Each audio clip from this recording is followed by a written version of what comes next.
নমস্কার। আবার আপনাদের বুধবার সন্ধ্যাবেলা সময় নষ্ট করতে চলে এসেছি। তো আজকে সময় নষ্ট করাটা কি নিয়ে? অবভিয়াসলি লাস্ট কিছুদিন ধরে আপনারা কনস্ট্যান্ট বাজার নিয়ে বিভিন্ন রকম খবর পাচ্ছেন। গ্লোবাল সেল অফ, জাপানে আমেরিকায় রিসেশন, জাপানের কারেন্সিতে মানে ওদের ইন্টারেস্ট রেট হাইক হয়েছে, এতদিন 0 ছিল ওটাকে 1 করেছে। মানে প্রত্যেকটা পুরো ইউটিউব পতন কত এই সেই এই ভরে গেছে। আর ওই গ্লোবাল সেল অফ ওয়ার্ডটা হঠাৎ করে না আমার দেখছি বাংলা ইউটিউব ভিডিও, মানি কন্ট্রোল সব জায়গাতে বেশ ভালো লাগছে দেখতে। বেশ ভারী ভরক্কম ওয়ার্ড মাঝে মধ্যে না এরকম কিছু আমিও মাঝে মধ্যে না বেশ ভালো ভালো ইংরাজি ওয়ার্ড শুনে রাখি, জানেন তো, বা মনে রাখি, যে কথায় কথায় চিপকে দিতে পারলে না মানুষ হেবি শিক্ষিত ভাবে, যে প্রচুর শিক্ষিত, প্রচুর জানে। তো আমিও কিছু ওয়ার্ড আর কি মুখস্থ করেছি এর মধ্যে। তো এবার ব্যাপারটা হচ্ছে, আমার কাছে বাজারটা চিরকালই খুব সিম্পল। বাংলা কথা হচ্ছে, আমি আদার ব্যাপারী, জাহাজের খবর রেখে আমার দরকার নেই, বা সবসময় আমি রাখবো, আমার সেটার প্রয়োজনও বোধ করে না। আমার কাছে হচ্ছে অপরচুনিটি। প্রত্যেকটা ঘটনার মধ্যে বাজারে সুযোগ লুকিয়ে থাকে। আমি সেই সুযোগটা কিভাবে নেব? খুব সিম্পল ব্যাপার। বাজার পড়বে, বাজার উঠবে। কোনো দিন বাজার সোজা ওঠেনি, কোনো দিন বাজার সোজা পড়েনি, সব কিছু চলতে থাকবে। আর এটা নিয়েই আমাদেরকে আগামী আরও 100 বছর বা 50 বছর যতদিন বাঁচবো আমরা ট্রেডিং করব, যারা স্টক মার্কেটটাকে বিশ্বাস করি বা ভালোবাসি। এবার কথা হচ্ছে, তাহলে প্রেজেন্ট সিচুয়েশনে দাঁড়িয়ে আমাদের বাজারে কি করা উচিত? খুব সিম্পল আছে বস বাজার। এত চাপ নেওয়ার মতন কোনো ঘটনা ঘটেনি। হ্যাঁ, মিড ক্যাপের যে স্টকগুলো 10 গুণ হয়েছিল, আমি বলেছিলাম প্রফিট নাও। পুট আমি 2 সপ্তাহ আগে থেকে কিনতে বলে যাচ্ছি, বাজার যখন 25,000-এ দাঁড়িয়ে, যে পিসিআর রেশিও যেখানে রয়েছে সেই জায়গা থেকে আমাদের পুট কেনা উচিত। প্লিজ যারা নতুন দেখছেন তারা একটু পুরনো ভিডিও দেখে নেবেন। তো তার সাথে কিন্তু এটাও বলেছি, বাজারে আমাদের সাবধানে থাকতে হবে, ভয় পাওয়ার মতন কিছু নেই। আর আরও ব্যাপারটা নিয়ে কনফিডেন্ট হলাম লাস্ট, আমি যেমন বাজেটের দিন এর দিন না প্রচুর লোক প্রচুর আর কি ভিডিও করে বা নলেজ দেয়। তো আমি একটু ঠান্ডা মাথায় জিনিসগুলোকে দেখি, বোঝার চেষ্টা করি যে কি হচ্ছে না হচ্ছে, চার্ট কি বলছে। তো এই মুহূর্তে দাঁড়িয়ে চার্ট আমাকে যেটা বলছে, নিফটি ব্যাংক নিফটির আমি একটা কথা বলেছিলাম যে 24,500-র নিচে বাজার বড় পড়বে, এসে গেছিল 23,700-800। আর ব্যাংক নিফটি বলেছিলাম 50,500 বড় সাপোর্ট জোন, ওটা ভাঙলে বড় পড়বে। তো এখন এই মুহূর্তে অবভিয়াসলি আমাদের কাছে সবচেয়ে ইম্পর্টেন্ট জায়গা হবে এই দুটো লেভেল টপকানো। এই দুটো লেভেল যদি টপকে যায় তাহলে আমরা কিন্তু মোটামুটি আবার হাইয়ের কাছে পৌঁছে যাব, এটা নিয়ে কোনো সমস্যা নেই। সমস্যাটা হচ্ছে যদি বাজার নিচে ফল কন্টিনিউ করে, কোন জায়গাটা আমাদের প্রেফারেবল জায়গা হবে স্টককে কেনার বা বাজারে নতুন করে এন্ট্রি নেওয়ার? এই জায়গা থেকে দাঁড়িয়ে নিফটি যদি আমরা ওয়েভ অ্যানালিসিসে যাই, দিব্যেন্দুদা যে ভীষণভাবে ওয়েভ নিয়ে খাটাখাটনি করছে, মোটামুটি তার ভিউ আমার ভিউ কোথাও না কোথাও মিলছে, যে এই বাজার আগস্ট মাসেই 22,600 থেকে 22,800 একটা আসতে পারে।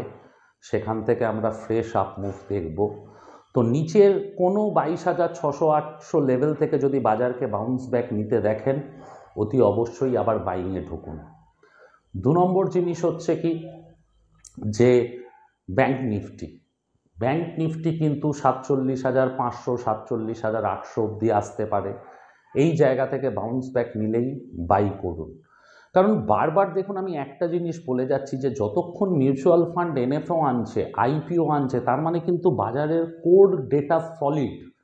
কারণ যখনই বাজারে কোনো রকম টেনশন হয় না, যেমন বন্যা এলে সবার আগে ইঁদুর গর্ত ছেড়ে বেরোয়, তো যখনই বাজার অ্যাকচুয়াল ভেতর থেকে খারাপ হবে, সবার আগে প্রত্যেকটা কোম্পানি তাদের আইপিওর ডেট পেছাবে, প্রত্যেকটা মিউচুয়াল ফান্ড হাউস তাদের এনএফওর ডেট পেছাবে। গতকালই বাজাজ বা মিউচুয়াল ফান্ড তাদের লার্জ ক্যাপ ফান্ড অ্যানাউন্স করে দিয়েছে আবার, গতকাল বা তার আগের দিন। তো তারা যদি কনফিডেন্টলি মার্কেটের এই সিচুয়েশানেও বাজার থেকে পয়সা তুলে লার্জ ক্যাপে লাগাতে পারে, তো নিশ্চিন্তে থাকুন এই বাজার ওপর আছে। এই বাজার, এই যে ইনিশিয়াল জার্ক অফগুলো হয় না, এই যে ঝাঁকুনিগুলো দেয় না, এই ঝাঁকুনিগুলোতে কি হয়, ধরে নিন একটা বয়ামের গায়ে না আমরা প্রচুর 20,000 টাকা 25,000 টাকা ছোট ইনভেস্টার আসে বাজার ভালো শুনে শুনে, তাদেরকে ঝেড়ে দেয় বাজার, তাদের টাকাটা খেয়ে নেয়, কারুর না কারুর টাকা তো বড় প্লেয়ারদেরকে খেতে হবে। এই যে জার্ক অফটা হলো না, প্রচুর হয়তো লো ক্যাপিটাল ট্রেডার লস বুক করলো, ভয়ে বেরিয়ে গেল, ফেঁসে গেল।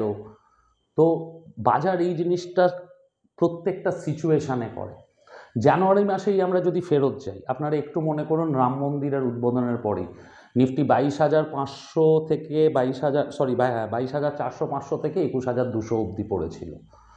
তো এই জার্ক অফগুলো কিন্তু বাজারে হবে উইক বুলদের ঝেড়ে ফেলার জন্য, আর এটাই কিন্তু অপরচুনিটি টুকটুক করে নিচে ভালো শেয়ারকে কেনা। তো প্লিজ বাজার নিয়ে আবার বলছি একটু সাবধানে কাজ করুন, একটা প্ল্যানিংয়ে কাজ করুন, প্যানিক করবেন না। আমাদের বাজার প্যানিক করার মতন কিছু নয়। আর হোপফুলি যদি আমি খুব ভুল না হই, যদি আমি ওয়েভকে ঠিকঠাকভাবে পড়ার কিছুটা যোগ্যতা থেকে থাকে, যে বাজার এখান থেকে যে র্যালিটা শুরু করবে না 23,000, যদি 22,800 23,000 এই জায়গাটা আসে, বাজার কিন্তু সোজা গিয়ে থামবে 27,000-এ, আর সেটা এই বছরের মধ্যেই। তো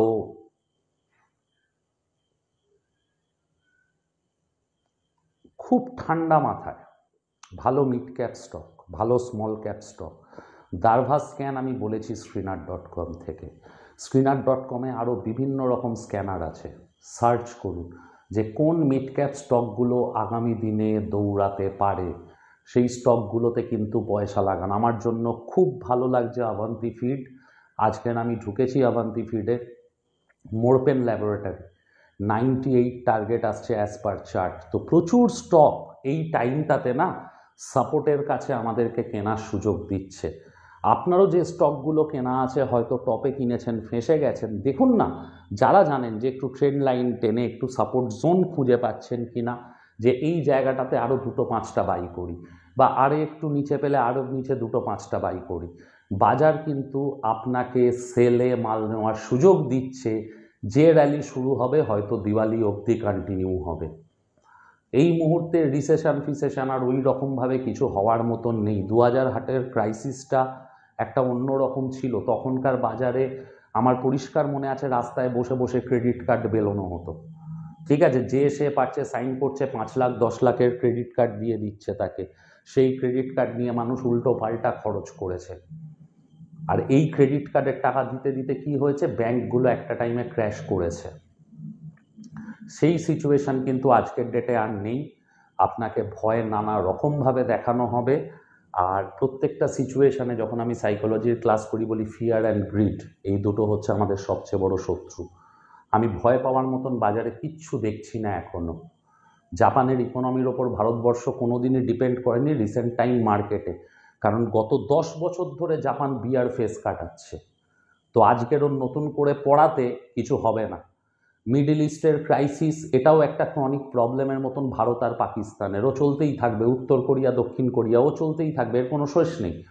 ইসরায়েলের সঙ্গে মিডল ইস্টের কান্ট্রিগুলো আজ রাম কাল শ্যাম, পরশু যদু তরশু মধু, কারুর না কারুর সঙ্গে ওদের কাঠি করা চলতেই থাকবে। বাজার সেটার জন্য একদিন দুদিন রিয়্যাক্ট করতে পারে। আর অ্যাকচুয়ালি যদি আমি ডাউ থিওরির হিসেবে যাই, এটা বাজারের কাছে একটা টেস্টও, যে বাজার স্ট্রং হবে না, খারাপ খবরকে সেই বাজার ডিসকাউন্ট করে দেবে। মানে খারাপ খবর আসবে, বাজার 10 দিন 12 দিন পড়বে, আবার যেইকে সেই উঠে চলে যাবে। এর আগে কানাডার ভিসা প্রবলেমের জন্য হয়েছিল, সুয়েজ খালে যখন অ্যাটাক করলো ওখানকার জঙ্গিরা, যে জাহাজ পাস করতে দেবে না, তখন হয়েছিল, আবার বাজার যেইকে সেই। তো আবার বলছি, ফলটাকে অপরচুনিটি হিসেবে দেখুন। আজকের মতন এতটুকুই। একটু সাবধান, যে স্টকগুলো আছেন সেগুলোকে নিচে কেনার চেষ্টা করুন।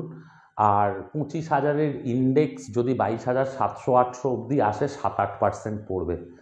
এটা 15% না পড়লে বা 20-30% না পড়লে একটা ফলকে ফল বলা যায় না, ঠিক আছে। এগুলো জাস্ট ছোট্ট ছোট্ট রিট্রেসমেন্ট, প্রত্যেকটা স্টক করে, নিফটিও করবে, ব্যাঙ্ক নিফটিও করবে, সেন্সেক্সও করবে। তো এই মুহূর্তে দাঁড়িয়ে যেটা আবার বললাম, মোরপেন ল্যাবরেটরি, অবন্তী ফিড আমার ভালো লাগছে। জুবিলিয়েন্ট ইনগ্রিভিয়া আমার খুব ভালো লাগছে, স্পেশালিটি কেমিক্যালের স্টকগুলোতে মুভমেন্ট হচ্ছে। আর এখান থেকে আপনাদের নজর রাখতে হবে দারু কোম্পানিতে। সিম্পল ব্যাপার বস। এরপর ফেস্টিভ সিজন শুরু হবে, মদ বিক্রি বাড়বে। সেপ্টেম্বর থেকে আপ টু মার্চ অবধি মদের সেল পিক নেয়, একের পর এক ফেস্টিভ সিজন যায়, যায় হ্যানা ত্যানা। তো এই স্টকগুলোতে নজর রাখুন। ম্যাকডোয়েল কোথাও না কোথাও মনে হচ্ছে যে বড় মুভ করার জন্য রেডি হচ্ছে। তো বারবার বলছি যে বাজারে সব সময় আমাদের জন্য অপরচুনিটি আছে। বাজার পড়ার কথা পড়বে, ওঠার কথা উঠবে। গুলি মারুন ওই সবকে, কোন সেক্টরে মুভমেন্ট হচ্ছে সেটা খোঁজায় মন দিন, সেখানে পয়সা লাগিয়ে 2 পয়সা কামানোতে মন দিন। সিম্পল অ্যাজ দ্যাট বস। যাই হোক, আজকের মতন এতটুকুই। লাস্ট একটু ব্যবসার কথা বলে দিই খালি, যে বিরাটিতে শনিবার বিকেলে 5টা-6টা থেকে আমাদের নতুন ব্যাচ শুরু হচ্ছে। ব্যান্ডেলে রোববার বিকেল 4টে নতুন ব্যাচ শুরু হচ্ছে। কৃষ্ণনগরে রোববার সকালে অলরেডি ব্যাচ একটা ব্যাচ চলছে, কিন্তু ব্যাচটা এতটাই বড় হয়ে গেছে যে ঘরে বসার জায়গা দেওয়া যাচ্ছে না। থ্যাংক যে আপনাদেরকে। আর মেচেদাতে শুরু হচ্ছে, যাদবপুরে শুরু হচ্ছে, কাছড়াপাড়াতে অলরেডি রানিং। কাছড়াপাড়াতে রোববার বিকেলে হয়তো হতে পারে, জানি না। অনলাইনে ব্যাচও শুরু হচ্ছে। অনলাইনে ব্যাচ শুরু হবে বুধবার দিন রাত্রিবেলা করে, রাত 9টা 9:30টার সময়। তো যারা জয়েন করতে চান তারা প্লিজ এখনই জয়েন করবেন না। প্রত্যেকটা ব্যাচে যাদের জয়েন করার ইচ্ছা আছে, আগামী রোববার সন্ধেবেলা, আবার বলছি আগামী রোববার সন্ধেবেলা, ভোলাটিলিটি ইন্ডেক্স বা ভিক্সের ওপর আমি একটা ডেমো ক্লাস করব, যে ভিক্সের ম্যাথামেটিক্স আমাদের কি লেভেলের ট্রেড দিতে পারে, যে একদম বটমে এন্ট্রি দেবে, টপে এক্সিট দেবে, আর সবচাইতে বড় কথা বাজার সম্বন্ধে আগে থাকতে সাবধান করে দেয়, যে ভাই এই বাজার থেকে বেঁচে থাকো। তো ভিক্সের ওপর ডেমো ক্লাস, ইন জেনারেল এটা কোয়ান্টিটিভ অ্যানালিসিসের পার্ট হয়। তো যারা যারা মনে হবে যে এই ক্লাসটাকে করার দরকার আছে, বা যাদের যাদের বাজারটাকে সত্যিই ভালোবাসে, তারা প্লিজ আমাদের ডেসক্রিপশানে দেওয়া হোয়াটসঅ্যাপ নাম্বারে মেসেজ করবেন। আপনাদেরকে নিয়ে হোয়াটসঅ্যাপ গ্রুপ ক্রিয়েট করে নেওয়া হবে, যেই গ্রুপকেই আমি ক্লাসটা করাবো ভিক্সের ওপর। তারপর আপনারা ডিসিশান নেবেন যে আপনারা জয়েন করবেন কি করবেন না। ভালো থাকবেন, আর ভয়ে নয়, সাবধানে থাকুন, ঠিক আছে? আপনার কাছে কোথাও না কোথাও বাজার আবার অপরচুনিটি দিচ্ছে, সাহস করে মাল কিনুন। বারবার একই কথা, প্রত্যেকটা ফল আমাদের বন্ধু, মাল কিনুন। আগামী 5 বছর বাজার কী লেভেলে পয়সা দেবে আমাদের ভাবনার বাইরে। ভালো থাকবেন সবাই, শুক্রবার দিন আবার দেখা হবে।